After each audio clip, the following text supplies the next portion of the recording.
ಉತ್ತರಾಖಂಡ ಹಿಮಾಚಲ ಪ್ರದೇಶಗಳು ಹಲವು ನದಿ ಮೂಲಗಳು. ಅವಕ್ಕೆ ಹಿಮಾಲಯವು ನೀರಿನ ಮೂಲ. ಮಾನವನು ಇಂದು ಪ್ರವಾಸೋದ್ಯಮ ಎಂದು ಅವುಗಳನ್ನು ಮುಳುಗಿಸುತ್ತಿದ್ದಾನೆ. ಹಿಮಾಲಯದ ಹಿಮನದಿಗಳು 40 ವರ್ಷಗಳಲ್ಲಿ 10 ಪಟ್ಟು ವೇಗದಿಂದ ಚಲಿಸುವುದಾಗಿ ಸೈನ್ಸ್ ಅಡ್ವಾನ್ಸಸ್ ಕಳೆದ ವರ್ಷ ವರದಿ ಮಾಡಿತ್ತು.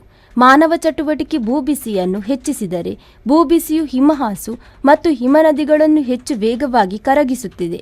70 ವರ್ಷ ಹಿಂದೆ ದಿನಕ್ಕೆ 1-2 ಮೀಟರ್ನಷ್ಟು ಚಲಿಸುತ್ತಿದ್ದ ಹಿಮಾಲಯದ ಹಿಮನದಿಗಳು ಈಗ ದಿನಕ್ಕೆ 30 ಮೀಟರ್ ಇಲ್ಲವೇ 98 ಅಡಿ ವೇಗದಲ್ಲಿ ಹರಿಯುತ್ತಿವೆ. ಜಾಕೋಬ್ ಶೋನ್ ಇಸಾಬ್ ಅವರು ಗ್ರೀನ್ಲ್ಯಾಂಡಿನಲ್ಲಿ ಸಂಶೋಧನೆ ಮಾಡಿ ಅಲ್ಲಿನ ಹಿಮನದಿಗಳು ದಿನಕ್ಕೆ 1/2 ಮೀಟರಿಗೂ ಕಡಿಮೆ ವೇಗ ಇದ್ದವು, ಈಗ ದಿನಕ್ಕೆ 3 ಮೀಟರ್ನಷ್ಟು ವೇಗವಾಗಿ ಹರಿಯುವುದಾಗಿ ತಿಳಿಸಿದ್ದಾರೆ.